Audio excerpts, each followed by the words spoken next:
Signature 6 சேனலுக்கு உங்களை அன்போடு வரவேற்கின்றேன். இன்னைக்கு நம்ம இந்த வீடியோவில் என்ன பார்க்க போகிறோம் அப்படிங்கிறத நம்ம பார்க்கலாம்.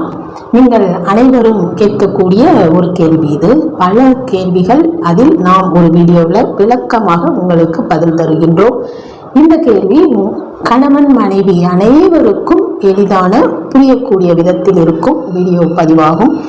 நீங்கள் அனைவரும் தாம்பத்திய வீடியோ அப்படிங்கிறதுக்கு மிக மிக மரியாதையான கமெண்ட்டும் நீங்கள் கொடுக்கின்ற ஏராளமான வரவேற்பும் மனதுக்கு மிகவும் ஆறுதலாக இருக்கின்றன. இவ்வளவு எளிய முறையில் எந்த விதமான தப்பான சொல் இல்லாமல் இவ்வளவு அழகாக கொடுத்தமைக்கு நிறைய நன்றிகள் நீங்கள் கொடுப்பதோடு இன்னும் வேறு சில வீடியோக்கள் கேட்பதினால் இந்த பதிவு உங்களுக்காக.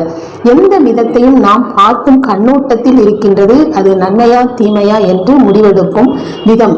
இப்போ நாம் கொடுக்கின்ற விதம் உங்களுக்கு மிகவும் தேவையான ஒன்று, ஆனால் அதை அழகாக கொடுக்க வேண்டும் என்பதுதான் நமது விருப்பம். அதை நாம் வேறு விதமாக கொடுத்தாலும் உங்களுக்கு புரியாமல் போகுமே தவிர புரியும் விதத்தில் இருந்தால் அனைத்தும் அழகாக இருக்கும். சரி, இப்போ நாம என்ன பார்க்க போறோம்னா, நிறைய பேரின் கேள்வி என்னவாக இருக்கின்றது அப்படின்னா, தாம்பத்தியத்திற்கு பின் என்ன செய்ய வேண்டும், நாம் முன் என்ன செய்ய வேண்டும் அப்படின்னு ஏற்கனவே 2 பதிவுகள் உங்கள் வரவேற்பை ஏராளமாக பெற்றுக் கொடுத்த பதிவுகள் ஆகும்.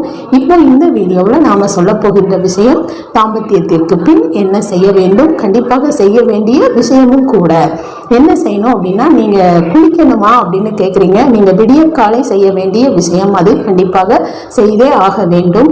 நாம் செய்யாமல் இருப்பது தவறுதலாகும். அப்போ அந்த இரவு நாம் இந்த பின்பு நாம் என்ன செய்ய வேண்டும் என்றால், இது ஆண்களுக்கு அல்ல, நாம் சொல்றது பெண்களுக்கு மட்டுமே. பெண்கள் ஒரே ஒரு மிளகு, ஒரே ஒரு கல் உப்பு, மிகச்சிறிய அளவில் கல் உப்பு, இது பவுடர் உப்பு, அதாவது சால்ட் எடுத்துக்கலாமா அப்படின்னு கேட்டால் அது அவ்வளவு எளிதாக இருக்காது. கல் உப்பு மிகவும் நல்லது. அதாவது அந்த கல் உப்பு மிளகு சைஸை விட குறைவாக இருக்க வேண்டும். ஒரே ஒரு மிளகு எடுத்து நீங்கள் ஒரு டப்பாவில் போட்டு வச்சுக்கோங்க. நன்றாக உடம்புகளை நனைத்து நன்றாக ஓரளவு சுத்தம் செய்த பின்பு நீங்கள் இந்த மிளகை நன்றாக கடித்து உமிழ் நீரோடு சேர்த்து முழுங்கிவிட வேண்டும். அடுத்ததாக இந்த கல் உப்பையும் சேர்த்து நீங்கள் கடித்து முழுங்கிவிட வேண்டும். முழுங்கிட்டு நீங்கள் கண்டிப்பாக 200 மில்லி நீர் குடிக்க வேண்டும், தண்ணீர் அருந்த வேண்டும். அடுத்ததாக நீங்கள் ஒரு தடவை யூரின் பாஸ் பண்ணிட்டு நீங்கள் படுத்துக்கொள்ளலாம். அதனால எந்த விதமான உங்களுக்கு குளிக்காமல் இருக்கின்றோமே அப்படிங்கிற விஷயம் அந்த இரவில் இருக்காது. அப்போ நீங்கள் மறுநாள் காலை எழுந்தவுடன் நீங்கள் தாராளமாக குளித்து கொள்ளலாம். எப்பொழுதும் நாம் அடிக்கடி யோசிப்பது இதுவாக தான் இருக்கும். ஏன்னா நம்ம அந்த இரவில் நேரத்தில் கூட குழந்தைகளுக்கு ஏதாவது உதவிகள் என்றால் நாம் எழுந்து போய் செய்ய வேண்டும்.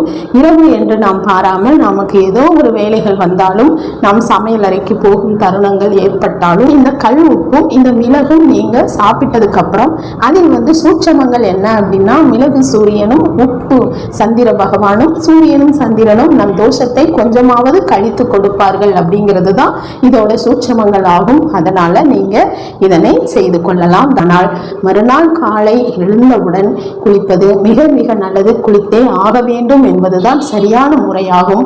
உடம்பு சரியில்லாமல் போனாலும் சரி, நம் உடம்பில் நாம் சுடுநீர் வைத்தாவது உடம்பை முழுமையாக கழுவிக்கொள்வது மிகவும் நல்லது. தலைக்கு குளிப்பது வேண்டுமானால் நீங்கள் கொஞ்சம் தவிர்த்து கொள்ளலாம், உடம்பு முடியாத பட்சத்தில். ஆனால் உடம்பு முழுவதும் குளித்தே ஆக வேண்டும். மறுநாள் காலை இதனை நாம் செய்ய வேண்டும் கண்டிப்பாக. ஆனால் இரவில் தாம்பத்தியம் முடித்ததற்கு பின் இதனை ஆண் செய்ய வேண்டுமானாலும் செய்து கொள்ளலாம், தவறு கிடையாது. இருவரும் சேர்ந்து இந்த மிளகும் கல்லுப்பும் சாப்பிட்டு கொள்ளலாம். அல்லது அவர்களுக்கு வேண்டாம் என்றால் நீங்கள் இதனை தாராளமாக, பெண்கள் கண்டிப்பாக எடுக்க வேண்டிய விஷயம் இது, அவர்கள் எடுத்துக்கொண்டே ஆக வேண்டும் என்பதை தான் நாம் இந்த வீடியோவில் பார்த்தோம். இன்னும் நிறைய உங்களுக்கு நீங்கள் கேட்கும் கேள்விகளுக்கு பதில் கொடுக்கின்றோம். இது உங்களுக்கு மிகவும் பயனுள்ள கருத்தாக இருக்கும் எனவும் நம்புகின்றோம்.